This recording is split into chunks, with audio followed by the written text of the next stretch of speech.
Hello दोस्तों, आज का चैप्टर बहुत ही ज्यादा इंपॉर्टेंट होने वाला है। आज हम बढ़ाएंगे बुद्धिज्म के बारे में। इसमें आपको पता चलेगा कि बुद्धिस्ट किस तरह से इंडिया में आए, उनका डिक्लाइन होने का क्या कारण था, वो किस तरह से उदय हुए थे, उनका अंत किस तरह से हुआ और किस तरह से ये किस फॉर्म में चेंज हुए।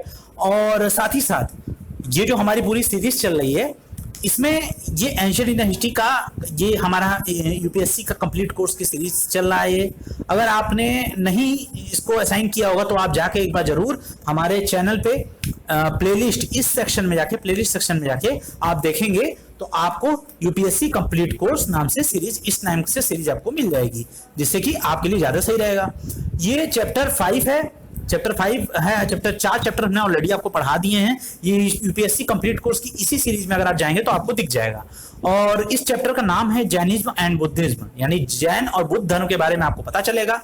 ये इस वीडियो का पार्ट 1 है, इसमें हम लोग बुद्धिज्म के बारे में देखेंगे और पार्ट 2 आएगा, पार्ट 2 में हम लोग जैनिज्म के बारे में देखेंगे। तो अब हम इसको 2 पार्ट में करके इस चैप्टर को कंप्लीट करेंगे। तो इस वीडियो इतनी ज्यादा इंपॉर्टेंट है इस वीडियो की कि आप समझ लीजिए एसएससी का एग्जाम देने, रेलवे का एग्जाम देने जाए, कोई भी एग्जाम देने चाहिए, बुद्धा से रिलेटेड क्वेश्चन तो आने ही आने हैं। इससे क्वेश्चन कहीं जाने वाले नहीं है। और कोई भी क्वेश्चन मैं आपको लिख के देता हूं कि ये कोई भी क्वेश्चन हमारे इस सीरीज से बाहर अगर आ गया तो आप बता दीजिएगा, हम अपना चैनल शट डाउन कर देंगे। बस ये ओपन चैलेंज है आप लोगों के लिए कि अगर बुद्धिज्म से रिलेटेड कोई भी क्वेश्चन इस सीरीज से बाहर आ गया, इस वीडियो से बाहर आ गया, तो आप बताइएगा। जो भी मैंने एग्जाम्स के नाम लिए, चाहे वो एसएससी हुआ, चाहे वो यूपीएससी हुआ, चाहे वो कोई भी एग्जाम हुआ, चाहे स्टेट पीसीएस हुआ, तो आप समझ लीजिएगा कि हम चैनल ही शट डाउन कर देंगे। अगर ऐसा बात होगा हम पूरी प्लेलिस्ट ही डिलीट कर देंगे। तो फ्रेंड्स, ये इतने कॉन्फिडेंस से बोल रहा हूं, इसका कारण सिर्फ इतना है कि ये काफी पावरफुल वीडियो है, तो इसको अंत तक देखिएगा। और भाई ऑब्वियस सी बात है, सब्सक्राइब तो आपको करना ही पड़ेगा। बिना सब्सक्राइब किए अगर यहाँ से आप जाएंगे तो भी ठीक नहीं है। तो चैनल को सब्सक्राइब कीजिएगा और बेल आइकन को भी हिट कीजिएगा, जिससे कि इस तरह की वीडियो आपको, हमारी जो जब भी टाइम पे वीडियो आती है वो आपको मिल सके। और कोई आपके मन में क्वेरी है, कोई क्वेश्चन है, कुछ हमसे बात करना चाहते हैं, किसी टॉपिक के बारे में हमसे डिस्कस करना चाहते हैं, तो इंस्टाग्राम पे इस नाम से आप हमें फॉलो कर लीजिए। इस आईडी, इस एंगल से हम इस आईडी से हम इंस्टाग्राम पे अवेलेबल है। और फेसबुक पे हमें फॉलो कर लीजिए जिसका एकेडमी को, और व्हाट्सएप पे हम इस नाम से हैं ही। तो आप हमसे कन्वर्सेशन तीनों में से किसी फॉर्म से भी कर सकते हैं। नया कोर्स लॉन्च हो रहा है, नया कोर्स लॉन्च हो रहा है एसएससी सीजीएल का। तो फ्रेंड्स, मैथ हम लोग पहले मैथ से शुरुआत करेंगे, उसके बाद हम लोग इंग्लिश पढ़ेंगे, उसके बाद हम लोग जो है रीजनिंग पढ़ेंगे, तो और फिर उसके बाद जीएस पे हम जो रीजनिंग के इंग्लिश एसएससी सीजीएल से रिलेटेड जो भी इंग्लिश है वो हम लोग पढ़ेंगे। और हमारे डिस्क्रिप्शन में अगर आप जाएंगे तो डिस्क्रिप्शन में आपको एक लिंक मिलेगा शाइन बुक का। शाइन बुक आपकी इंग्लिश की बेसिक जरूरतों को पूरा कर देगी। जैसे देखिए इंग्लिश में कैसे आता है, अगर सीजीएल की बात करें तो उसमें इंग्लिश कैसे पूछी जाती है। उसमें स्पॉट एरर होते हैं और उसके बाद फिलर होता है कि फिल इन द ब्लैंक्स पूछ देता है आपसे, आपको उसमें देख के भरना होता है कि कौन सा बाकी 4 ऑप्शन में से कौन सा ऑप्शन सबसे बेस्ट है। उसके बाद आता है क्लोज टेस्ट आता है, उसमें पैराग्राफ दे दिया जाता है, पैराग्राफ में फिलर कर दिया जाता है। मतलब क्लोज टेस्ट बेसिकली क्या है, रीडिंग कम्प्रीहेंशन और फिलर का एक पार्ट है। तो ये दोनों को मिला के बनता है। और एक पैसेज होता है, रीडिंग कम्प्रीहेंशन आपको अलग से बनता है। उसके बाद जो है सेंटेंस इंप्रूवमेंट बनता है, वॉइस बनता है, नरेशन बनता है, तमाम चीजें बनती हैं। ये सारी चीजों की जो एक क्रक्स जिसको कहते हैं वो आपको शाइन बुक में मिल जाएगा। डिस्क्रिप्शन में सबसे ऊपर लिंक मिलेगा, कमेंट में भी सबसे ऊपर लिंक मिलेगा, हमारी हर वीडियो के ऊपर लिंक इसका मिल जाएगा। ज्यादा पैसा भी नहीं लग रहा है आपका, सिर्फ 11 रुपया लग रहा है। सिर्फ 11 रुपए में आपको एकदम एक जगह सारी चीजें मिल जाएंगी, एकदम बेस्ट तरीके से।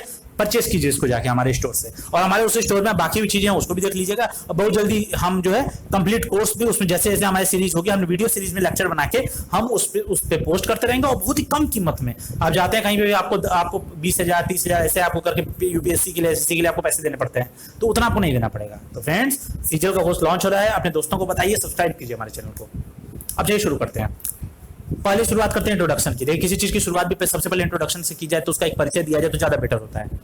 तो देखिए स्टोरी कहां शुरू होती है, स्टोरी शुरू होती है 600 बीसी से। देखिए जैन की बात हुई चाहे बुद्ध की बात हुई, 600 बीसी से ही इसकी शुरुआत है।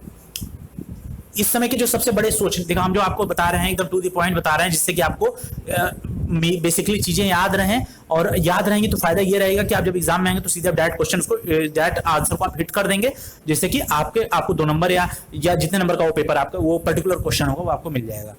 तो देखिए उसमें ग्रेट थिंकर कौन थे। देखिए जब 600 बीसी की बात करें तो उस समय कि सोचने वाले कौन लोग थे, महान लोग कौन थे, जो लोग सोचते थे, जो लोग काम करते थे और जिनके विचारों का लोग पालन करते थे, तो वो थे बुद्धा थे। महावीर थे, जैन धर्म के थे ये महावीर। और हेरेक्लिटस थे, ये लोग ग्रीक के थे ज्यादातर। जोरास्ट्र थे, कंफ्यूशियस थे, लाओत्से थे, लाओत्से चाइना के थे। तो ये लोग जो थे, ये लोग इंपॉर्टेंट है। और भी बहुत से लोग हैं, मतलब अगर देखा जाए तो इसमें और भी बहुत से लोग हैं, लेकिन हम इनमें लोगों को आपको बता दिए हैं। अब देखिए उसमें क्या था, रिपब्लिकन इंस्टीट्यूशन जो था वो उस समय बहुत ही ज्यादा स्ट्रांग हो गया था उस समय। और जिससे क्या हुआ था, जो हेटेरोडॉक्स सेक्ट था, यानी कि जो हेटेरोडॉक्स सेक्ट का मतलब होता है कि जो लोग होता है ना, रूढ़िवादिता वाली चीज होती है, जो लोग अंधविश्वास पे ज्यादा जीवित रहते हैं, तो वो अंधविश्वास को मानते हैं और गलत गलत काम करते हैं, तांत्रिक तंत्र मंत्र विद्या में वो ज्यादा लीन रहते हैं। तो वो चीज काफी फैल चुका था, काफी बढ़ चुका था, और रिपब्लिकन इंस्टीट्यूशन स्ट्रांग हो गया था। इसका मतलब क्या है, रिपब्लिकन इंस्टीट्यूशन स्ट्रांग हो गया था, इसका मतलब यह है कि जो राजा था वो भी परेशान हो गए थे। जो उसमें जगह जगह के जो अलग अलग एरिया के राजा होते थे वो भी नाराज हो गए थे कि मतलब ये काफी हद तक कैसे सारी चीजें जो है एक तरह हो, जैसे 16 महाजनपद है तो उसके राजा थे वो काफी ये लोग परेशान हो गए थे कि आखिर ये किस तरह से ये जो धर्म है, धर्म के नाम पे लोगों को भड़काया जा रहा है। तो उसी चीज के लिए ये लोग क्या किए कि वहां से ये जो चीज थी, इससे ये जो एक अनरेस्ट हो गया था, कहते हैं एक विद्रोह की भावना आ गई थी जनता के अंदर भी, यही जो है एक कारण बनी जिससे उदय हुआ जैन और बुद्ध धर्म का। और ये जो था, ये एक धर्म की तरह इसको लोग मानना शुरू कर दिए, और इसके जो भी रिचुअल्स थे और जो भी इसके संस्कार थे वो लोग अच्छे से करने लगे, कायदे से करने लगे, जिससे कि उनके जितने भी उनकी जो एक स्ट्रॉन्ग भावना होती है। क्योंकि देखिए बिना भगवान के, अगर भगवान इस धरती पे नहीं रहेंगे, लोग भगवान को मानना बंद कर देंगे, तो इंसान ही खुद को भगवान समझेगा। हालांकि आज का जो कोरोना वायरस का जिस तरह से, कोविड-19 का जिस तरह से चीजें चल रही हैं, उसमें ये साफ समझ में आ रहा है कि जैसे चाइना ही है खुद को भगवान समझने लगे हैं। तो ठीक उसी तरीके से सब इंसान भी आज के डेट में खुद को भगवान समझ रहा है, चाहे किसी भी देश का हो। हालांकि चाइना वालों ने एक कदम आगे बढ़ गए हैं चाइना इसमें, लेकिन कहीं ना कहीं कोविड-19 जिस तरह से फैला हुआ है, उससे कहीं ना कहीं चीजें जो है काफी हद तक अलग हो गई हैं। तो हम लोग को क्या करना है इसमें, हम लोग को स्पेशल इसमें ध्यान देना है कि जैन और बुद्ध धर्म जो है वो किस तरह से धर्म की भावना, जब धार्मिक भावना आहत होती है तो नया धर्म का जन्म होता है। जब भगवान एक रास्ता बंद करता है तो दूसरा दरवाजा खुलता है। ठीक उसी तरह जैन और बुद्ध की उदय हुआ एक। तो आपको समझ में आ गया होगा कि जैन बुद्ध की क्यों उदय हुआ। अब हम बेसिक कारण पे आते हैं कि आखिर कौन कौन सी चीजें थी जिसकी वजह से एग्जैक्ट ये धर्म जो है वो काफी बड़ा बना। तो देखिए सबसे पहली चीज थी रिलीजियस अनरेस्ट, जैसे मैंने आपको अभी समझा दिया वो पिछले स्लाइड में।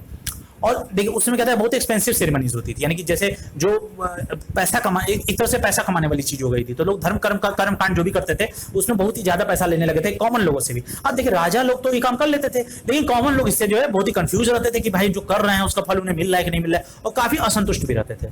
तो ये एक चीज सबसे बड़ा कारण बनी कि इससे नए धर्म की तरफ लोग बढ़े। दूसरा था कि जो दूसरा ऑप्शन अवेलेबल था, अगर वो लोग हिंदू धर्म या और किसी मुस्लिम धर्म के अगर वो लोग दूसरे चीज पे जाते हैं, तो बाकी ऑप्शन हिंदू धर्म में उनके पास क्या था, उपनिषद था। वो उपनिषद की तरफ जा सकते थे। उपनिषद में क्या था, फिलोसफिकल चीज में थी, एक फिलोसफी उसमें झाड़ी गई थी। जैसे लोग कहते हैं ना फिलोसफी मत झाड़ो, तो एक लेक्चर वाली चीज थी उसमें चीजों को एकदम अच्छी तरीके से डिस्क्रिप्टिव एक्सप्लेन करके बताया गया था। तो वो एक फिलोसफिकल फॉर्म में थी। तो ये क्या होता था कि काफी ये भी कठिन हो गई थी, इससे लोग समझना, जो कॉमन लोग थे, जो अनपढ़ उस समय लोग उतने पढ़े लिखे तो होते नहीं थे, तो वो लोग ज्यादा जो वेद शास्त्र का ज्ञान, सब लोग ऐसा नहीं था उसमें वेद और शास्त्र का ज्ञान बराबर कर रहे थे। क्योंकि आपको पता ही है कि उसमें कास्ट सिस्टम कितना हावी था, ब्राह्मण क्षत्रिय वैश्य शूद्र थे। तो वैश्य तो ठीक है फिर भी चला लेते थे, हम शूद्र के लिए काफी दिक्कत था। तो कॉमन पीपल लोग काफी हद तक मतलब इस चीज को नहीं समझ पा रहे थे। तो इस वजह से लोगों का उपनिषद से भी ध्यान हट गया। तो अब लोगों के पास ऑप्शन था पहले हिंदू धर्म का, फिर उपनिषद से भी अब लोगों का ध्यान हट गया। तो अब क्या बचा, साल्वेशन यानी मोक्ष जो है उनका आखिरी स्टेप बचा कि अब लोगों को समझ में नहीं आता कि हम किस धर्म को फॉलो करें। जैसे होता नहीं, आप किसी चीज में आप कभी सब्जेक्ट को पढ़ने बैठते हैं तो कंफ्यूज हो जाते हैं कि भाई ढेर सारी किताबें हम किसको फॉलो करें, और हर किताबें अलग अलग तरीके से दी गई हैं, तो आप उसमें काफी कंफ्यूज हो जाते हैं। तो ठीक उसी तरह से लोग धर्म के नाम पे उस समय कंफ्यूज हो गए थे। और तब वो ये जो कमी थी उन लोगों की जो मन की आंतरिक कमी थी, वो जो एक खालीपन था उनकी जिंदगी का, वो बुद्ध और महावीर ने समझा और उसे उन्होंने भरा, जिससे कि वो लाइफ में अपनी गलतियां कम करें और लाइफ में अपने एक लॉजिकल व्यू में आगे बढ़े। और देखिए एक फैक्टर सोशल और इकोनॉमिक भी था। देखिए सोसाइटी वाइज तो देखिए जैसे मैंने बताया कास्ट सिस्टम जो था इतना ज्यादा हावी हो चुका था कि सोशल सिस्टम उससे प्रभावित हुआ। सोशल फैक्टर था एक तरह से बना, वो बहुत बड़ा बना, जिसकी वजह से कि बाकी धर्म डाउन होने लगे और ये बुद्ध और जैन धर्म आगे बढ़ने लगे। और इकोनॉमिक फैक्टर ये था जिसमें मैंने आपको बताया कि एक्सपेंसिव सेरेमनी होती थी, तो उससे क्या हुआ, लोगों का क्या था कि लोगों के पास पैसा नहीं होता था उतना, और ट्रेड की भी धीरे धीरे स्थिति डाउन हो रही थी। तो इससे क्या हुआ, लोग जो है आए दिन जैसे युद्ध होता है, युद्ध में क्या होता है, डिस्ट्रक्शन ही होता है। तो युद्ध में डिस्ट्रक्शन होता था, उससे इकोनॉमिक फैक्टर भी बहुत बड़ा आ गया सामने। अब जैसे मैंने आपको बताया कि रिजिड कास्ट सिस्टम कास्ट से बहुत ज्यादा था, जिससे कि टेंशन पैदा हो गया था समाज में, वो भी एक कारण बना। जो हायर, आप देखिए जो हायर क्लास का प्रिविलेज था, जो अमीर, जो जैसे कि ब्राह्मण हो गए, क्षत्रिय हो गए, इनको जो सुविधाएं मिलती थी उसको पसंद नहीं करते थे लोअर क्लास के लोग। देखिए आज भी होता है ये चीज, उस समय भी ये चीज होती थी, तो उसको लोग पसंद नहीं करते थे। पहले के समय में ये था कि बहुत ज्यादा प्रिविलेज मिलता था, आज के समय में तो प्रिविलेज छीन लिया गया है। तो एक इस तरह से चीजें हैं। मैं ये नहीं कह रहा कि मैं एकदम रिजर्वेशन के विरुद्ध में, वो भी जरूरी है, लेकिन कहीं ना कहीं रिजर्वेशन यहाँ पे एक बड़ा मुद्दा प्ले करता है।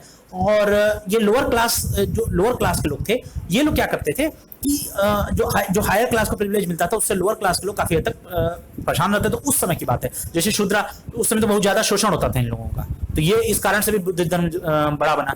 और देखिए जो ट्रेड था, ट्रेड होने का जो ग्रोथ होने लगा, यानी कि जो व्यापार बढ़ने लगा, उससे वैश्य क्या हुए, पावरफुल बन गए। और वैश्य को तो देखिए ब्राह्मण, क्षत्रिय, वैश्य और शूद्र, ये लिया जाता था चार। तो अब वैश्य क्या थे, तीसरे नंबर पे थे, लेकिन ये वैश्य चाहते थे कि वो पहले नंबर पे आ जाए, ब्राह्मण को भी पीछे कर दें।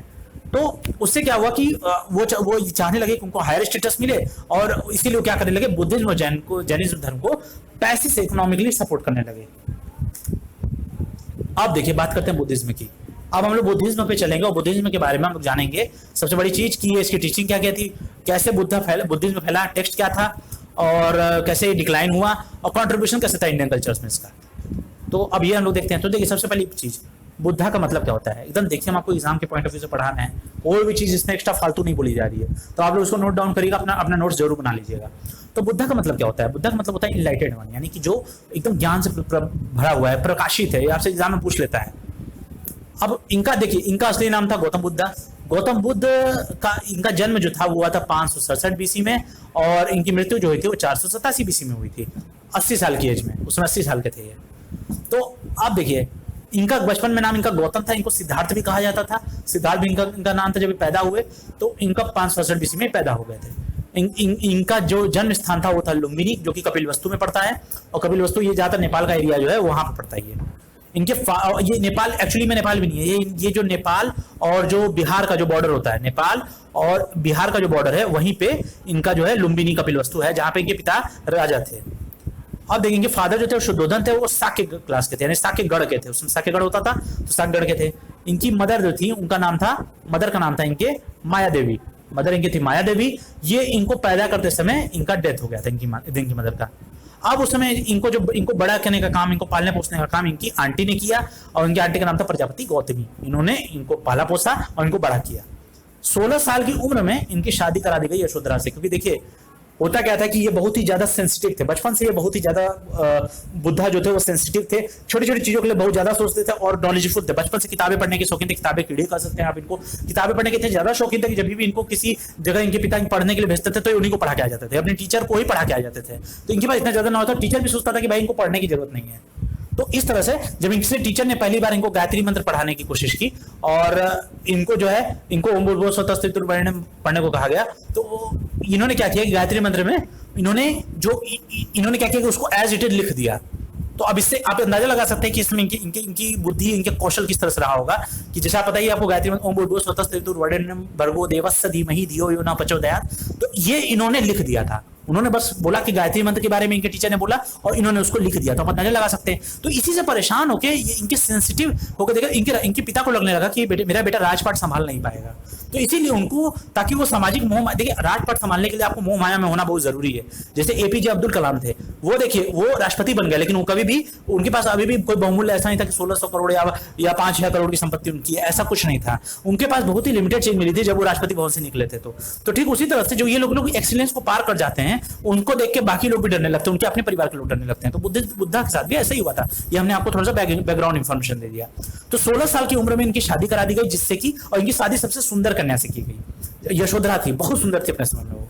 और वो इससे क्या हुआ कि इनके पिता ने किया कि ये इस तरह से काफी व्यस्त हो जाएंगे और काफी हद तक अपनी वाइफ में ही अपने बिजी रहेंगे, जिससे कि ये थोड़ा सा मोह माया में लिप्त होंगे और ये राजा बनने की क्वालिटी अपने अंदर डेवलप करने की कोशिश करेंगे।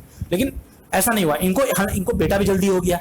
राहुल नाम का बेटा था। देखिए राहुल नाम है, लेकिन इसको लिखा जाता है राहुला लिखा जाता है। अब ये मैं सोचिए कि मैंने यहाँ स्पेलिंग गलत लिखा है, मैंने कहीं स्पेलिंग गलत नहीं लिखा है। अगर मैं कहीं स्पेलिंग गलत लिखूंगा तो मैं खुद आपको वीडियो में मेंशन कर दूंगा। तो इनके बेटे का नाम था राहुल कहते थे वैसे इसको, लेकिन लिखा जाता है राहुला। तो कहीं पे भी आप लिखिएगा, मेंस के आंसर राइटिंग में लिखिएगा तो राहुला लिखिएगा। देखिए इसके बाद चार चीजें थी। जैसे हुआ ये था कि इनके जो राजा, इनके जो पिताजी थे, वो नहीं चाहते थे कि ये अपने राज्य से बाहर निकले और वहां के दुख दर्द तकलीफों को देखें, क्योंकि बहुत ही संस्कृत थे ये, इसलिए इनकी शादी भी करा दी गई थी। लेकिन क्या हुआ कि ये अपने जो इनका जो सारथी था उससे बात करके, रथ जो इनका रथ चलाता था उससे बात करके इन्होंने राजपथ देखने के लिए बात की। तो उनके पिता ने क्या किया कि जब फर्स्ट टाइम उन्होंने अपने पिता से कहा कि मुझे बाहर घूमना है, तो इनके पिता ने क्या किया कि सब लोगों को कह दिया कि आप लोग सब लोग खुश, जितने बूढ़े हैं वो लोग घर के अंदर रहेंगे। राज्य में ऐलान हो गया उस समय कि जितने भी बूढ़े लोग हैं वो अपने घर के अंदर रहेंगे, और जितने भी बीमार लोग हैं वो अपने घर के अंदर रहेंगे। और सिर्फ ताकि जब सिद्धार्थ, मेरा बेटा सिद्धार्थ जब बाहर निकले तो सिर्फ और सिर्फ वो खुशियां ही देखे, और वो देखे कि उसका राज्य कितना हरा भरा है। लेकिन हुआ क्या कि जब वो बाहर निकले तब उनकी नजर चार चीजों पे पड़ी गई। क्योंकि देखिए कहा जाता है ना, तीन छिपाए ना छिपा, चोरी हत्या और पाप। चोरी हत्या और पाप कभी छुप नहीं सकता है। तो उसी तरह से एक बूढ़ा आदमी को उन्होंने देखा, एक डिजीज मैन को देखा, यानी कि बीमार पुरुष को देखा उन्होंने, एक मृत आदमी को देखा, तो और एक साधु को भी देखा। तो ये जैसे इन्होंने जब एक बूढ़े आदमी को देखा तो इन्होंने अपने जो इनका जो सारथी था वो सोचे, क्योंकि इन्होंने जिंदगी में कभी बूढ़े आदमी को नहीं देखा था। आप यकीन करिए, आप सोचिए इतने बड़े हो गए, शादी हो गई, लेकिन कहीं ना कभी इन्होंने बूढ़े आदमी को नहीं देखा था। तो इन्होंने बूढ़े आदमी को देखा तो इन्होंने पूछा कि आदमी ऐसा क्यों है। तो तब वो उनके सारथी ने उन्हें बताया कि भाई एक दिन सबको बूढ़ा होना है, ये दुनिया में जो भी आया है आप हमेशा जवान नहीं रहे। तो वो बोले कि क्या मैं भी बूढ़ा हो जाऊंगा, मैं भी इसकी तरह रहूंगा। तो वो बोले कि हाँ आप भी बूढ़े हो जाएंगे। तो ये हुआ था कहानी उसके पीछे। उसके बाद इन्होंने बीमार पुरुष को, जब थोड़ा आगे बढ़े तो इन्होंने बीमार पुरुष को देखा, जो डिसीज मैन को देखा इन्होंने। तो वहां इन्होंने इनसे पूछा कि यार ये ऐसे परेशान क्यों, ये करा क्यों रहा है। तो उन्होंने बताया कि क्योंकि एक घर में के अंदर रख दिया गया था अंदर बंद करके, लेकिन घर के अंदर से कराहने की आवाज आई थी। जब इनका रथ यहाँ से गुजरा तो इनको कहीं ना कहीं कराहने की आवाज सुनाई थी। तब ये समझ में आया इनको कि ये बूढ़ा आदमी है। तो क्या हुआ कि डिजीज, ये बीमार आदमी है। तो उन्होंने बात किया कि ये बीमार क्यों है। तो कहा अरे लाइफ में हर समय किसी न किसी को कोई ना कोई बीमारी होती रहती है। तो इन्होंने लगा कि मुझे तो कोई बीमारी नहीं हुई। तो आगे क्या बात है ऐसे। तो कहा कि अरे आपके पिताजी ने आपको छोटी छोटी बीमारी होने पर, बीमारी की शुरुआत में पिताजी आपका इलाज करा देते थे। इस आदमी के पास उन्हें पैसे नहीं थे, इसलिए इलाज नहीं करा पा रहा है ये, और इलाज भी करा रहा है। तो ये काफी, अब इसका दुख इतना बढ़ चुका है कि अब इसका पैसे से भी अगर हम दे दें तो ये इसका जो बीमारी है वो ठीक नहीं हो पाएगा। तो वो समझ गए कि अच्छा, फिर उनको ये भी देख के दुखी हुए। उसके बाद जब वो मृत शरीर को देखे कि आदमी जो है 4 लोग कंधे पे लेके जा रहे हैं, वो पूछे कि ये क्या हो रहा है। तो बताया, तो इनके सारथी ने इन्हें बताया कि देखो यार वो मर चुके हैं, ये मर चुका है। तो कहा कि मरना क्या होता है। तो बोला कि जब शरीर से प्राण निकल जाता है तो आदमी मर जाता है। तो बोला कि अच्छा, तो क्या मैं भी एक दिन मरूंगा। कहा बिल्कुल आप भी एक दिन मरेंगे। तो ये कहानी थी इसके पीछे। फिर ये भी देख के दुखी हो गए। उसके बाद इन्होंने देखा कि रास्ते में एक साधु जो है तपस्या कर रहा था। पूछे ये कौन आदमी है जो अकेले बैठा है जंगल में और बैठ के तपस्या कर रहा है। तो कहा कि ये साधु है, इसको सामाजिक मोह माया से कोई लेना देना नहीं है। कहा उन्होंने पूछा कि इसके शरीर पे कोई गहना नहीं है, कुछ भी नहीं पहना है इसने, जो है इसने तो भाई नॉर्मल जो कपड़े पहने थे बस वही पहने हुए हैं। तो कहा कि ये देखिए सामाजिक मोह माया से काफी ऊपर उठ चुका है ये। तो उन्होंने बताया इसको। तो यहाँ से ये एस्टिक जो लाइफ जो उससे उनको क्या हुआ, वो जो उनका जो सामाजिक मोह माया की लाइफ थी उससे वो काफी दूर हट चुका है। तो इस सब चीजों से क्या हुआ, ये जैसे ही इन्होंने एक बूढ़े आदमी को देखा, एक डिजीज मैन को देखा, एक मृत शरीर को देखा और मृत आदमी को देखा, और साथ ही साथ इन्होंने एक साधु को देखा। तो इससे इनको क्या हुआ, इनको पता चला कि वर्ल्डली लाइफ में जिनका दिमाग जो है सामाजिक मोह माया से और भी ज्यादा हट गया। ये कहा गया है मैन प्रपोजल गॉड डिस्पोजल। इनके पिता इतने बड़े राजा थे, वो चाहते थे कि बेटा राजा बने, लेकिन नहीं बन पाएंगे। तो उससे भी बड़ा इन्होंने नाम कमा लिया। तो आप समझ सकते हैं कि मैन प्रपोजल और गॉड डिस्पोजल क्यों कहा जाता है। अब 29 साल की एज में इन्होंने क्या किया, अपना घर धीरे से छोड़ दिया। इन्होंने ये सत्य की खोज में निकल गए कि आखिर इस दुनिया का, इस समाज का सत्य क्या है, वो जानने में निकल गए। और उसके बाद ये 7 साल तक लगातार भटकते रहे, कई टीचर से मिले ये, लेकिन इन्हें ज्ञान प्राप्त नहीं हुआ। लास्ट में 7 साल के बाद ये एक बोधि ट्री था जो कि बोध गया में पड़ता है बिहार में, वहां पे ये बैठ गए और वहीं पे तपस्या करने लगे, और वहीं पे इनको जो ज्ञान की प्राप्ति हुई, जिसको इनलाइटमेंट या निर्वाण कहा जाता है। निर्वाण इनको मिला था बोधि ट्री के पास, और इनको निर्वाण मिला था या इनलाइटमेंट जिसको कहते हैं, जो ज्ञान की प्राप्ति होती है, वो मिला था जब ये 35 साल के हो गए थे तब। तो देखिए 29 साल की एज में इन्होंने घर छोड़ा था, और 35-36 के आसपास, जब 28-29 के थे तब इन्होंने घर छोड़ा, और एग्जैक्ट तौर से 29 ही मेंशन है हर जगह। और 7 साल के बाद इन्हें जो है ज्ञान प्राप्त हुआ। इन्होंने जो है अपना पहला जो लेक्चर दिया था, पहला इन्होंने जो अपना ज्ञान दिया था वो दिया था सारनाथ में, वाराणसी में पड़ता है ये, यूपी में। अब उसके बाद क्या हुआ कि अगले 45 साल तक ये एक शिक्षक की तरह ही घूमते रहे, और लोगों को जहां जाते थे जगह जगह जाके लोगों को ज्ञान देते थे, अपने धर्म का प्रचार करते थे। और 80 साल की एज में इनकी मौत हो गई थी कुशीनगर में, जो कि गोरखपुर में पड़ता है, गोरखपुर यूपी में पड़ता है। आप अगर गए होंगे तो आप देख लिए होंगे कि किस तरह से ये कुशीनगर में इनकी डेथ हुई थी। वहां पे कुशीनगर में आप जाएंगे तो उस पर यहाँ पे इनका जो है पूरा सारनाथ में बना हुआ है, उस तरह से इनका कुशीनगर में भी पूरा इनका जो पूरा सिस्टम है वो पूरा वहां पे बना हुआ है। आप जाते, वहां लोग टूरिस्ट प्लेस है, वहां लोग जाते हैं। आप देखिए इनके जो शिष्य लोग थे, जो इनके डिसिपल्स का मतलब क्या होता है, जो आपके डिसिप्लिन को माने, मतलब आप कहें कि सुबह 4 बजे उठना है तो 4 बजे उठें, तो वो डिसिप्लिन को मानने वाले थे, वो थे सारिपुत्ता और था मोगलमन और आनंदा, कसाप पार और उपाली। ये जो थे ये मेन इनके थे। नाम याद रखिएगा, एग्जाम में पूछ देता है, सीजीएल वगैरह या रेलवे वगैरह के एग्जाम में पूछ देता है, ये यूपीएससी में पूछ सकता है, तो याद रखिएगा इसको। अब उस समय के देखिए राजा जो थे, कोशाल देश था, वहां के राजा जो थे वो थे प्रसेनजीत थे, और बिंबसार और अजात शत्रु थे मगध के, मतलब मगध से बिंबसार और अजात शत्रु और कोशाल से प्रसेनजीत। ये जो थे ये इनके बहुत बड़े मतलब एक भक्त कह लीजिए या एक तरह शिष्य कह लीजिए वो थे वो। और इन्होंने क्या किया कि अपना अपना मैसेज जो है वो पहुंचाया। कहां कहां पहुंचाया इन्होंने अपना मैसेज? बनारस में पहुंचाया, राजगिरी में पहुंचाया, श्रावस्ती में पहुंचाया, वैशाली में पहुंचाया, नालंदा में पहुंचाया, बिहार में जो पाटलिग्राम में पहुंचाया। तो ये लोग इन जगह पे इन्होंने अपना जो है ज्ञान पहुंचाया।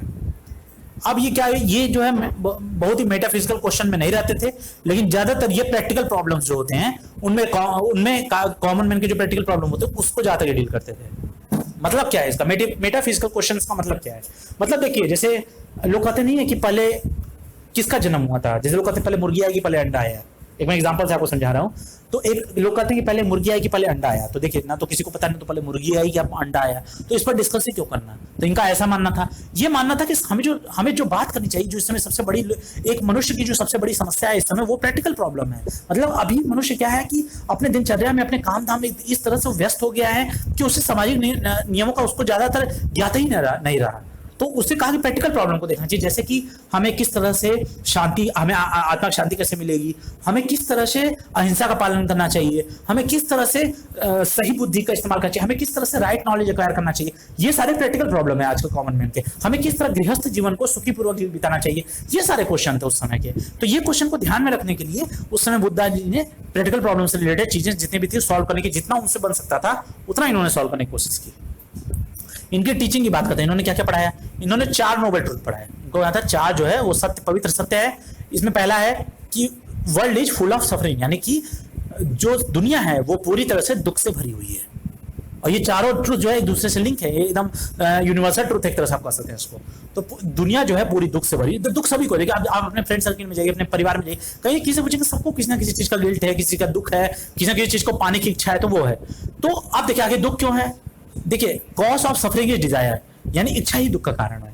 तो आप किसी से पूछेंगे, जैसे आप ही लोग यूपीएससी का एग्जाम निकालना चाहते हो, कहीं ना कहीं उसके लिए तब कर रहे हैं आप लोग, करना भी चाहिए, मैं नहीं कर रहा, नहीं करना चाहिए, लेकिन बहुत ज्यादा उसके लिए दुखी नहीं होना चाहिए। क्या नहीं निकला यूपीएससी तो कुछ और कर लेंगे, कोई बात नहीं है, तमाम काम करने के लिए। तो अब क्या है कि देखिए जब ऊपर वाले ने पेट दिया है तो ऊपर वाले ने हाथ भी दिया है, आदमी कुछ ना कुछ काम कर लेगा। और पेट दिया तो उसने खाने का भी इंतजाम वो आपके करेगा ही। तो देखिए पहला चीज कि दुनिया दुख से भरी हुई है, दूसरा है कि दुख का कारण है आपकी इच्छा। और अगर डिजायर अगर हम इच्छा पे अपनी जीत पा लेते हैं तो हमारा जो दुख है वो भी हट जाएगा। इसलिए मैं आपसे कह रहा हूं, तो इससे फायदा होगा कि आपके बाल भी कम झड़ेंगे, एक ये भी फायदा है। दूसरा है कि ये 8 फोल्ड पाथ पे इन्होंने बात किया कि इन्होंने जो अष्ट नियम था इन्होंने वो दिया। और ये 8 नियम कौन से हैं? पहला है राइट व्यू, सही चीजों को देखना चाहिए। राइट रिजॉल्व, सही तरीके से चीजों को सॉल्व करना चाहिए, सही तरीके से चीजों को देखना चाहिए। जैसे राइट स्पीच, सही बात बोलनी चाहिए। राइट कंडक्ट, सही काम करना चाहिए। राइट लाइवलीहुड, यानी कि सही तरीके से धन अर्जित करना चाहिए, पैसा कमाना चाहिए। राइट एफर्ट, सही तरीके से परिश्रम करना चाहिए। राइट माइंडफुलनेस, अपने दिमाग को सही डायरेक्शन में लगाना चाहिए। और राइट कंसंट्रेशन, अपने माइंड को सही जगह कंसंट्रेट करके रखना चाहिए। तो right view, resolve, speech, conduct, livelihood, effort, mindfulness, concentration, यानी ज्ञान, किसी चीज को सॉल्व करना, अपना वचन, अपने कर्म, अपने जीविकोपार्जन की जो चीजें होती है वो, अपने प्रयास, अपनी बुद्धि और अपने एकाग्रता को एक जगह हमको लेके आना चाहिए। तो ये 8 फोल्ड पाथ है। तो देखिए उन्होंने पहला बात क्या बोला था 4 नोबल ट्रुथ में कि दुनिया जो है दुख से भरी हुई है, the world is full of suffering. दूसरा उन्होंने बोला the cause of suffering desire, यानी कि जो दुख का कारण है वो इच्छा है, एक दूसरे से कनेक्टेड है कि दुनिया पूरी दुख से भरी हुई है और दुख का कारण हमारी इच्छा है। और अगर इच्छा पे हम जीत हासिल कर लिए तो दुख ऑलरेडी चला जाएगा। और 8 फोल्ड पाथ इन्होंने दिया। उसके बाद ये 4 टीचिंग थी इनकी। अब देखिए अब हम बात करते हैं किस तरह से बुद्धिज्म जो है वो फैला। तो देखिए इसमें फैलने के 2 लोग बहुत इसमें अहम रोल निभाए।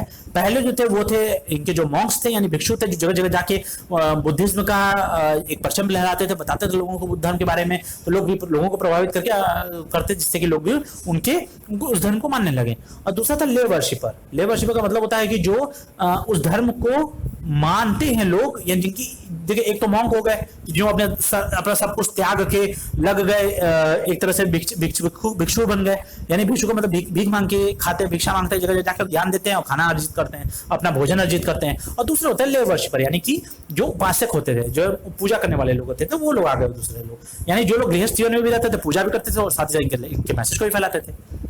अब देखिए कुछ फेमस मॉन्क्स जो हैं, इनका नाम मैं आपको बता दूं, एग्जाम के पॉइंट ऑफ व्यू से इंपॉर्टेंट है। सारिपुत्ता है, मोगलन्ना है और आनंदा है। देखिए स्पेलिंग इन सब की जो भी दी गई है, कहीं ना कहीं अलग अलग जगह अलग अलग दी गई है। आप कई वेबसाइट पे देखेंगे तो आपको ये स्पेलिंग आपको अलग अलग दिखेगी, तो आप लोग कंफ्यूज मत होइएगा। सारिपुत्ता, मोगलन्ना, आनंदा। अगर प्रोनाउंसिएशन पे जाइएगा, अगर प्रोनाउंसिएशन मिल रहा है किसी एग्जाम में, तो उस ऑप्शन को टिक कर दीजिएगा।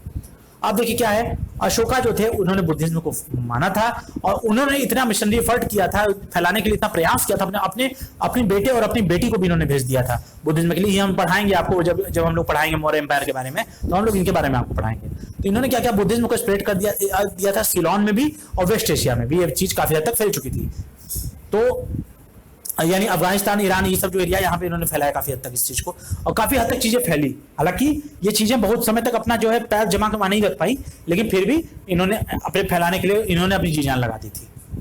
मॉन्क्स थे, उन्होंने क्या किया, वो संघ को ऑर्गेनाइज करते थे और इसी संघ को ऑर्गेनाइज करने के कारण वो नॉर्थ इंडिया में प्रोग्रेस कर गए। संघ का मतलब क्या है, संघ का मतलब है कि जैसे मान के चलिए कि एक अपना ग्रुप बना लिए वो लोग, और उस ग्रुप को बना के एक जगह पर्टिकुलर जगह बना दिया अपना, कि यहाँ पे जो भी आएगा उसको बुद्धिस्ट धर्म की तरफ से मान लीजिए खाना, रहना कुछ भी सारी चीजें फ्री में मिलेंगी। तो इस तरह से उन्होंने संघ बनाया, मठ बनाया, धर्मशाला बनाया। तो इससे फायदा क्या होगा, मॉन्क्स जो थे धीरे धीरे करके चीजें जो पहले लोग गुफा में बनाने लगे, और इनके ये नहीं बनाते थे, इनके बिहार पे राजा लोग बनाते थे। तो वो था नंस देखिए कहा गया फीमेल मॉन्क को। जो फीमेल मॉन्क होती हैं उनको जो एक तरह से देखा जाए तो मेल थे उनको मॉन्क्स कर दिया गया, जो फीमेल थी उनको नंस कर दिया गया।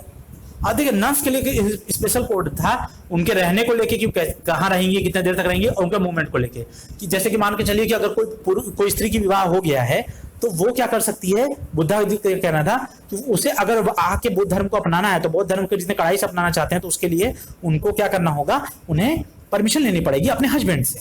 देखिए चीज थी। अब बात करते हैं बुद्धिस्ट काउंसिल की। तो पहला बुद्धिस्ट काउंसिल हुआ था राजगिरी में।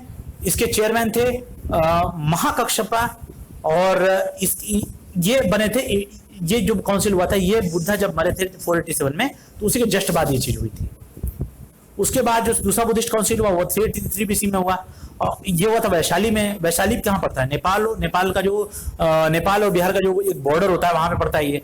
और ये हुआ था, इसका कौन राजा करवाया था, कालाशोक करवाया था, कालाशोक का था। और इस सेकेंड बुद्धिस्ट काउंसिल के चेयरमैन कौन थे, सबकामी थे। देखिए ये जो काउंसिल मैं आपको बता रहा हूं उसको याद रखिएगा आप लोग। जो थर्ड बुद्धिस्ट काउंसिल है वो पाटलिपुत्र में हुआ था अशोक के अंडर में, और चेयरमैन थे मोगलीपुत्ता टिस्सा, इसके चेयरमैन थे। देखिए कहीं पे भी बुद्धिस्ट काउंसिल से रिलेटेड क्वेश्चन पूछा जाएगा तो फर्स्ट, सेकंड, थर्ड, फोर्थ 4 हुआ था, तो कंफर्म है। कहां पे हुआ था, कौन उसके किस राजा के अंडर में हुआ था, किस सन में हुआ था, और किस राजा के अंदर में हुआ था याद कर लेंगे तो किस सन में अंदर हुआ तो याद हो ही जाएगा आपको।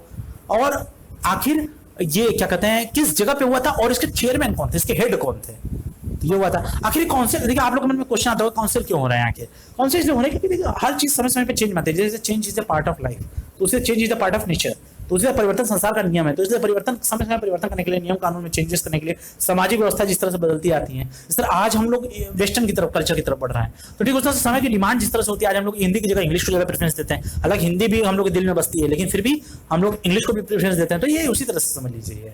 चौथा बुद्धिस्ट काउंसिल कश्मीर में हुआ था, कनिष्क के द्वारा हुआ था, काफी इंपॉर्टेंट है ये। और इसके चेयरमैन थे वासुमित्रा, और अश्व घोष थे, वो भी उन्होंने पार्टिसिपेट किया था। तो ये कनिष्क के समय के उनके कोर्ट के ये कोर्टियर थे, यानी कि कोर्ट में इनके थे, इनके मंत्रियों में से एक थे वो। अब उससे क्या हुआ, एक देखिए एक बुद्धिज्म का एक नया स्कूल, जिसको नया स्कूल का मतलब होता है जब भी कहीं न्यू स्कूल आपको मिले, न्यू स्कूल ऑफ बुद्धिज्म इस तरह का कोई चीज मिले, तो एक नई तरह की चीज जहाँ पे बुद्धिज्म स्कूल कौन सी जगह होती है जहाँ पे लोगों बच्चों को पढ़ाया जाता है। तो ठीक उसी तरह से जितने भी लोग हैं बुद्धा उनको अपने बच्चे की तरह मानते थे, और उनका कहना था कि ये एक नया स्कूल ऑफ थॉट्स जिसको कहते हैं वो एक तरह से हुआ था। और इसको कहा गया महायान बुद्धिज्म। इस काउंसिल में ये काउंसिल में मेन थे। तो नए स्कूल ऑफ बुद्धिज्म जो है, जिनको महायान बुद्धिज्म कहा गया, उस काउंसिल में थे, बुद्धिस्ट काउंसिल में थे वो। और बुद्धिज्म जो था वो प्रीच किया जाता, पढ़ाया जाता था किसके द्वारा, बुद्धा के द्वारा। और स्प्रेड जो मोस्टली किया गया है अशोका के द्वारा, और अशोका ने जिस बुद्धिज्म को किया उसे हीनयान कहते हैं, यानी लेसर व्हीकल। तो एक हीनयान था। अब टेक्स्ट की बात करते हैं। देखिए बुद्धिज्म का जो टेक्स्ट था वो 500 साल बाद कंपाइल किया गया। कंपाइल का मतलब क्या होता है, किसी चीज, जो चीज अलग अलग जगह बिखरी हुई है उसको एक जगह लेके आना, तो उसको कहते हैं। तो जिस तरह हम आपके लिए अपने स्लाइड को बना के आपको समझा रहे हैं इस वीडियो को, तो हमने कई अलग अलग बुक से टॉपिक उठा के आपको समझाया है। तो ये कहां से आया, इसी को हमने कंपाइल किया, इसको कंपाइलेशन कहते हैं ना, इसी को कहते हैं करंट अफेयर कंपाइलेशन। इसमें क्या इकोनॉमी, हिस्ट्री, पॉलिटिक्स, ज्योग्राफी सब सबका एक तरह से कंपाइलेशन कर दिया वो लोग। एक जगह 10 जगह की चीजों को एक जगह फॉर्मेट में ला देना कंपाइलेशन कहलाता है। तो 500 साल के उनके डेथ के 500 साल बाद बुद्धा के ये चीजें टेक्स्ट उनके बने, और इसको और क्या जाना जाता है, त्रिपिटक के नाम से जाना जाता है, जो उन्होंने कंपाइल किया था। और त्रिपिटक में क्या है, शुद्ध पिटक, विनय पिटक, अभिधम्म पिटक, ये 3 पिटक हैं, और इसको पाली लैंग्वेज में लिखा गया है। तो ये चीज था। अब देखते हैं कि आखिर डिक्लाइन क्यों हुआ। अगर बुद्धा सब कुछ सही चल रहा था तो बुद्धा डिक्लाइन क्यों हुआ। तो क्या हुआ कि जो ब्राह्मणिज्म थे, यानी वो क्या हुआ, फिर से रिवाइव कर गए। मतलब क्या हुआ, मतलब जैसे ब्राह्मणिज्म कहीं ना कहीं डाउन हुए थे, जैसे मैं आपको पहले बताया, तो आखिर किस तरह से राइज हुए, उनके ही डाउन होने से ये राइज हुए थे, क्योंकि बहुत ज्यादा भ्रांतियां फैल गई थी, अंधविश्वास फैल गया था, तो उसकी वजह से हुए। लेकिन बाद में धीरे धीरे ब्राह्मणों को भी समझ में आया, ब्राह्मण ने अपने अंदर सुधार किया, और फिर से वो अपनी जगह समाज बनाने में कामयाब रहे। क्योंकि पुरानी चीज थी तो ज्यादा लोगों के ध्यान में थी। और भगवतीज्म का भी राय हुआ, भगवती का पाठ ज्यादा होने लगा उस समय, नारायण विष्णु भगवान इन लोग का ज्यादा पाठ होने लगा। अब देखिए वो लोग क्या थे, पाली लैंग्वेज को यूज करते थे 100 आफ्टर डिकेड में। वो पाली लैंग्वेज जो थी उसका यूज जो है 100 आफ्टर डिकेड से खत्म होने लगा था। और जो बुद्धिस्ट थे वो अडॉप्ट करने लगे थे धीरे धीरे संस्कृत को। उनका मानना था कि संस्कृत जो है बुद्धिमानों की है, ये ब्राह्मणों का फैलाया हुआ था कि संस्कृत जो है बुद्धिमानों की भाषा है। महायान बुद्धिज्म के बाद लोग आइडल वर्शिप को भी प्रैक्टिस करते थे, और साथ ही साथ ऑफरिंग करते थे। ये ऑफरिंग का मतलब क्या होता है, मतलब देना। जैसे आप कई मंदिर में जाते हैं तो आप दान देते ना, तो ऑफरिंग को हिंदी में दान करते हैं, तो ये लोग दान भी करने लगे थे। जिससे क्या हुआ था कि जब महायान बुद्धिज्म जो है, महायान बुद्धिज्म आइडल वर्शिप, लोग जो पहले क्या था कि बुद्धा नहीं मानते थे कि आइडल वर्शिप हमें करना, मूर्ति बना के पूजा करना चाहिए। लेकिन धीरे धीरे लोग मूर्ति पूजा भी करने लगे, धीरे धीरे इसमें भी भ्रांतियां फैलने लगी। कोई चीज की अधिकता हो जाती है तो नहीं मतलब वो चीज सही होती है, तो अधिकता हो गई थी कहीं ना कहीं। तो एक तरह से क्या हुआ कि इससे धीरे धीरे धर्म, ये मोरल स्टैंडर्ड, नैतिक इसका जो एक लेवल था वो गिरने लगा। हुणों का अटैक हुआ। देखिए हुणों का अटैक के लिए बहुत बढ़िया कहानी है, इसका क्या बोलेंगे तो उस पर वीडियो अलग से बनाएंगे, बहुत ही अच्छा हुणों के। हुण एक तरह से एक आदिवासी ग्रुप थे जो कि युद्ध में यकीन रखते थे, ग्रुप बना के लड़ाई करते थे। और ये लोग क्या करते थे, पहले क्या करते थे कि एक आम आदमियों के बीच में जाके भेष बदल के घुस जाते थे। जैसे मान ली पहले क्या होता था, मान ली 50 परिवार एक जगह रह रहे हैं, तो वही गाँव बन गया। तो 50 विलेज में अब तो मान ली बहुत लोग रहते हैं, पहले था 50 या 50 छोड़िए 12 लोग भी अगर कर रहे हैं, 12 लोग भी कई परिवार बना के रह रहे हैं, तो ये लोग क्या करते थे, उनके बीच में एक नॉर्मल आदमी बन के घुस जाते थे, किसी ट्रेडर के रूप में या किसी मेहमान के रूप में घुस जाते थे। पहले लोग मेहमानों को बहुत इज्जत करते थे, उनके घर में घुसते थे, फिर क्या करते थे, उनके बच्चों को उठा ले जाते थे, पहले बच्चों को, ताकि अगली नस्ल को पहले वो लोग खत्म करते थे। उसके बाद ये लोग क्या करते थे, उसके बाद ही औरतों को उठा ले जाते थे, औरतों को उठाकर अपने मन किसी को मार देते थे, किसी से शोषण करते थे किसी का। तो ये लोग इस तरह से अपना जरूरतों को पूरा करते थे। उसके बाद ये लोग आदमियों को लास्ट में मार के उस एरिया पे कब्जा कर लेते थे और अपने अंडर में ले लेते थे। तो ये तरह चीजें था। तो ये 5th और 6th सेंचुरी में काफी हद तक देखा गया है ये। और ये तुर्किश इन्वेडर थे, इनको तुर्क से आते थे, अफगानिस्तान से जाते रहते थे, और अफगानिस्तान वगैरह के एरिया से, सीरिया वगैरह के एरिया से आते थे ये। और 12th सेंचुरी में इन्होंने कई मठों को, मोनास्ट्रीज को ये लोगों ने ध्वस्त कर दिया था। अब देखिए इंडियन, अब आखिर हम ये बताते, तो इस आपको समझ में आया होगा कि अब आखिर क्यों डिक्लाइन हुआ, आखिर क्या कारण बना कि ये जो था ये डिक्लाइन हुआ। तो देखिए सबसे बड़ा कारण मैं आपको समझ में आ गया होगा किस तरह से रिवाइवल हो गया ब्राह्मणिज्म का। अब कंट्रीब्यूशन क्या था जो इंडियन, देखिए कंट्रीब्यूशन क्या था इंडियन कल्चर का। देखिए कॉन्सेप्ट था उसमें अहिंसा का कॉन्सेप्ट लाया गया। इंडियन कल्चर में यानी कि कला, भारतीय कला में किस तरह से चीजें जो है, कला और संस्कृति में किस तरह से चीजें हैं, मतलब बुद्धिज्म में जो है कंट्रीब्यूशन क्या रहा है उसमें, भारत की कला और संस्कृति में बुद्धिज्म का क्या अपना रोल रहा है, तो वो हम आपको बताते हैं। तो देखिए अहिंसा का कॉन्सेप्ट आया था क्योंकि यही सबसे बड़ा चीफ कंट्रीब्यूशन माना गया। चीफ जो एक मुख्य कहा जाता है कि एक योगदान जो कहते हैं वो था। और बाद में ये चेरिश्ड वैल्यू थी, यानी कि बाद में वैल्यू सिस्टम इस पर काफी बढ़ गया था। वैल्यू सिस्टम का मतलब होता है एक संस्कार जो होते हैं परिवार में कहा जाता है, वो चीज बढ़ गई थी। सांची में जो स्तूप जो बने थे, सांची में, भरूच में, गया में, ये बहुत ही वंडरफुल पीस थे, वंडरफुल पीस ऑफ आर्किटेक्चर थे उस समय। तो ये भी इंडियन कल्चर में 4 चांद लगाते हैं। सांची का जैसे मान ली मध्य प्रदेश में है, भरूच और ये गया जो है मतलब बिहार में। अब ये क्या था, चैत्य और बिहार जो थे ये इंडिया के अलग अलग पार्ट में थे। तो ये क्या था कि ये क्रेडिट बुद्धिस्ट जो है इसका क्रेडिट लेते थे। एजुकेशन जो होता था यूनिवर्सिटी से होता, जो यूनिवर्सिटी में होता तक्षशिला, नालंदा, विक्रमशिला, ये सारी यूनिवर्सिटीज थी, जिसको बाद में कई को औरंगजेब ने जलवाया था, कई को बाकी लोगों ने जलवाया था, तो कई बार उसमें आक्रमण भी हुआ था, इसलिए कोई यूनिवर्सिटी एग्जिस्ट नहीं की, लेकिन ज्यादा समय तक नहीं टिकी। लेकिन ये है कि ये यूनिवर्सिटी आज भी नालंदा बिहार में काफी फेमस है। अब पाली लैंग्वेज जो है और बाकी की लोकल लैंग्वेज थी जो वो धीरे धीरे करके डेवलप हुई समय के साथ, और इससे क्या हुआ कि इंडियन कल्चर जो प्रमोट हुआ इंडिया एशिया के अलग अलग पार्ट में भी लोग पढ़ने लगे। जब आप किसी टेक्स्ट को पढ़ नहीं पाएंगे तो आप उससे रिलेटेड क्या प्रभावित होंगे। अभी आप हमारा वीडियो देख रहे हैं, अगर आप नहीं समझ पाएंगे आपको इंग्लिश, और अगर हम इंग्लिश नहीं समझ में आ रहा तो आप हमारा वॉइस सुनिए और किस तरह से हम इसमें इंडिकेट कर रहे हैं वो हम समझते हैं, वो आप समझिए।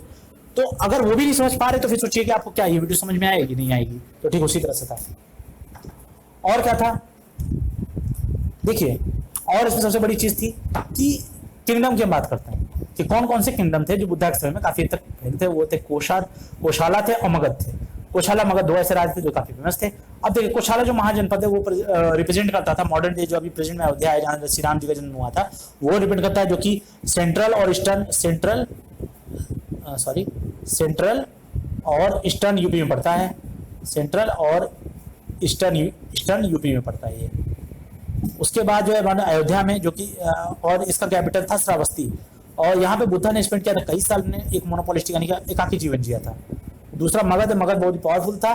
बिंबिसार के समय में वहां पे बुद्धा ने रूल किया था, और वो यहाँ पे आए थे। वो उसके बाद काफी समय तक यहाँ पे रहे, घूमे, लोगों को ज्ञान दिए और सत्य की खोज भी किए, और साथ ही इलाइटेड भी हुए बोध गया में, जो कि जिससे कि वो बुद्धा बने थे, क्योंकि ये मगध जो बिहार में पड़ता है ये। तो ये सारी चीज थी। तो इससे ये किंगडम हुआ। ये एग्जाम में डायरेक्ट यूपीएससी में क्वेश्चन पूछा था, इसलिए हमने इसको यहाँ पे इंक्लूड कर दिया कि किंगडम कौन कौन से हैं बुद्धा के समय, बहुत इंपॉर्टेंट थे। अब देखिए जो बाकी के और भी जो किंगडम थे जो कि एसोसिएट करते थे बुद्धा की लाइफ से, वो थे शाक्य जनपद थे। शाक्य जनपद में लुम्बिनी और जो जहां पे बुद्धा जी पैदा हुए थे, और ये पड़ता है नेपाल बिहार के बॉर्डर पे। नेपाल बिहार के बॉर्डर पड़ता है ये। वज्जी जो है वो वैशाली में ये जो है ये वज्जी में जो है वैशाली द्वारा वैशाली यहाँ पे वज्जी में जो जगह है वैशाली भी बिहार में पड़ता है। तो यहाँ पे विजिट किए थे, और ये जो वैशाली है ये इसकी कैपिटल है वज्जी का, ये वज्जी का कैपिटल भी है। और यहाँ पे इन्होंने अपना लास्ट जो सरमन होता है यानी लास्ट जो ज्ञान होता है, नॉलेज होता है, वो दिया था इन्होंने। काशी यानी सारनाथ, यहाँ पे इन्होंने अपना पहला सरमन दिया था। तो उसको याद रखिएगा, लास्ट सरमन कहाँ दिया था? वैशाली में, वज्जी में। वैशाली लिखे, वज्जी लिखे, और दूसरा सारनाथ है काशी लिखे, वहां पे उन्होंने पहला सरमन दिया था। मल्ल की बात करें तो कुशीनगर और कुशीनारा दोनों लिखा जाता है। यहाँ बुद्धा ने अपनी आखिरी सांस ली थी। आप देखिए हमने आपको जैसे पहले पढ़ाया था, ये हमने एक अलग से स्लाइड इसमें ऐड कर दिया। जैसे हमको पता है कि डिक्लाइन होने का कारण क्या था, तो हमने आपको जैसे बता दिया पहला कि इसमें ब्राह्मणिज्म थे और भगवतिज्म थे, ये काफी हद तक रिवाइव हो गए थे। और साथ ही साथ ब्राह्मणिज्म का रिवाइव होना एक बहुत बड़ा कारण बना था। पाली लैंग्वेज जो है वो अडॉप्ट नहीं यूज कर रहे थे। बुद्धिस्ट जो था वो अडॉप्ट करने लगे संस्कृत को, जिससे कि क्या हुआ कि मानने लगे वो लोग संस्कृत जो विद्वानों की भाषा है, इससे भी फर्क पड़ा। और महायान बुद्धिज्म जो प्रैक्टिस करने का, मूर्ति पूजा प्रैक्टिस करने का, और साथ ही ऑफरिंग करना भगवान को, वो उसने मोरल स्टैंडर्ड को काफी तक गिरा दिया। हुण जो है वो अटैक कर रहे थे 5th और 6th सेंचुरी में, और तुर्किश इन्वेडर थे 12th सेंचुरी में, यहाँ पे डिस्ट्रॉय कर रहे थे मोनास्ट्रीज को। आप देखिए और कौन सा कारण बना कि इसकी वजह से ये डिक्लाइन हुआ। तो देखिए अर्ली वैदिक पीरियड के समय में महायान बुद्धिज्म था वो बहुत ही ज्यादा रिचुअलिस्टिक हो चुका था, बहुत ज्यादा उसमें कर्मकांड, धर्म और काफी प्रथाएं हो गई थी उस चीज में। अब जो बुद्धिज्म आप देख रहा है, जो बुद्धिज्म का आइडिया है वो हिंदुइज्म में दिया गया है। बाद में जो बुद्धा था वो कंसिडर करने लगे कि वो विष्णु यानी कि जो दशावतार स्तुति है वो धीरे धीरे ये लोग ये मानने लगे है, इसी वजह से इसका डिक्लाइन भी हुआ था। तो अब ये लोग बाद मानने लगे ये विष्णु का एक अवतार है, और इससे क्या हुआ ये वैष्णविस्ट का एक पार्ट बढ़ गया, उसमें वैष्णविस्ट काफी हद तक प्रचलन में था। और कुषाण किंग कनिष्क जो था इनका बुद्धिज्म का बहुत बड़ा मतलब इनका भक्त था, और एक तरह से फॉलोअर था इसको कहते हैं। और उसके रीजन में 4th बुद्धिस्ट काउंसिल उसी के रीजन में हुई थी, और साथ ही साथ गंधार स्कूल ऑफ आर्ट उसी ने डेवलप किया था, वो डेवलप भी उसी के राज्य में हुआ था। अब हुण जो थे वो अपोज करने लगे बुद्धिज्म को, वो बुद्धिज्म को मतलब, और वही जो थे जो बहुत बड़ा कारण बने बुद्धिज्म के डिक्लाइन होने का। अगर आपसे क्वेश्चन है मैं यूपीएससी में पूछ द क्वेश्चन, क्योंकि ये क्वेश्चन हुण का जिक्र उसमें कर सकता है, तो आप लोग आंख बंद करके उस पर यस टिक मारिएगा, क्योंकि हुण जो थे वो अटैक किया था बुद्धिस्ट पे, और ये कब, और स्कंदगुप्त के समय में, गुप्ता काल के समय में ये चीज हुई थी। कुमारगुप्त स्कंदगुप्त जो थे ये बुद्धिज्म की काफी हद तक वो थे। कुमारगुप्त ने हराया भी था हुणों को, और जहां पे हराया था वो हुणों की हार हुई थी वहां गाजीपुर का एरिया जो बना ये पड़ता है यहाँ पे वाराणसी में, वाराणसी के पास पड़ता है, यूपी में पड़ता है, तो हुणों की हार हुई थी तो उसी को ओडिहार रखा गया था, आज भी ओडिहार स्टेशन है। तो स्कंदगुप्त वहीं पर लड़ाई लड़ी गई थी। अब गुप्ता रूलर के समय, गुप्ता रूलर के अंदर समय में नालंदा यूनिवर्सिटी उस समय वो एस्टेब्लिश हुई थी गुप्ता रूलर के समय में। तो अब क्या है कि नालंदा यूनिवर्सिटी एस्टेब्लिश हुई। तो फ्रेंड्स ये सारी चीजें थी। अब उम्मीद करता हूँ कि आपको हमारी वीडियो में समझ में आ गई होगी कि किस तरह से चीजें हम आपको समझा रहे हैं, किस तरह लेके चल रहे हैं। और अगला जो हमारा वीडियो आने वाला है वो आने वाला है जैनिज्म के ऊपर। तो बुद्धिज्म पे हमने आपको पूरी चीजें आधे घंटे की वीडियो में समझा दी। अब आपको समझ में आ गया होगा। आप इसमें से एग्जाम, अगर आप कायदे से हमारा वीडियो देख लेते हो, नोट बना लेते हो, तो आप इस वीडियो में गलती नहीं करेंगे। अगला वीडियो जो हमारा आएगा जैनिज्म का आएगा, तो इसमें भी आप लोग शेयर कीजिएगा इसको अपने फ्रेंड्स को और अपने फैमिली मेंबर्स को कहिएगा सब्सक्राइब करने के लिए, जिससे कि ये चीजें ज्यादा ज्यादा उन लोग तक भी पहुंचे। सीजीएल लॉन्च हो रहा है कोर्स, इसके बारे में आपको मैंने पहले ही बता दिया है, तो आप लोग इसमें भी, इसके लिए भी जो सीजीएल की तैयारी कर रहे हो वो भी इसको सब्सक्राइब करें। तो और जो आप लोग में से जो भी लोग हैं जो एक्चुअल में अभी तक चैनल सब्सक्राइब नहीं किए होंगे वो कर लीजिएगा। जब यहाँ तक आ गए हैं आप तो चैनल सब्सक्राइब कीजिए। और वैसे भी आप लोग टी सीरीज जैसे चैनल को सब्सक्राइब करते हैं, तो हमारे चैनल सब्सक्राइब करने में क्या दिक्कत है? मैं ये नहीं कह रहा कि टी सीरीज को सब्सक्राइब मत कीजिए, टी सीरीज भी अच्छा चैनल है, क्योंकि लेकिन टी सीरीज इंटरटेनमेंट का है और एजुटेनमेंट है हमारा, यानी एजुकेशनल का चैनल है हमारा टिस्का एकेडमी। तो टिस्का एकेडमी पे अगर आप साइन करते हैं तो आपको यूपीएससी गाइडेंस प्रोग्राम मिलेगा। अगर आपको नहीं मिलता, अगर आप हमारा वीडियो देखते हैं, आप तैयारी नहीं भी कर रहे हैं, तो अभी आपको नॉलेज बढ़ेगा और साथ ही साथ आपके बच्चों में भी हमारा जो है आप सही ज्ञान दे पाएंगे। और कोई क्वेरी हो तो हमसे आप बात कर सकते हैं। ये 3 हैंडल है बात करने के लिए, आप कहीं भी जो आपको ठीक लगे, इंस्टाग्राम पे यहाँ से, फेसबुक पे यहाँ से और व्हाट्सएप पे यहाँ से बात कर सकते हैं, जो ठीक लगे आपको। इस नंबर पे चले जाइएगा, आप कोई भी क्वेश्चन क्वेरी इस नंबर पे पूछ सकते हैं। रिच गाय को भी फेसबुक पे फॉलो कीजिएगा, सिंपल यही सिंपल में आपको प्रोफाइल पिक्चर दिख जाएगी, और टिस्का एकेडमी को भी फॉलो कीजिएगा। तो फ्रेंड्स हमारे साथ इस वीडियो में बने रहने के लिए धन्यवाद। जैनिज्म पे वीडियो आ रहा है, बने रहिएगा हमारे साथ अंत तक। तो फ्रेंड्स तब तक के लिए धन्यवाद। जय हिंद दोस्तों।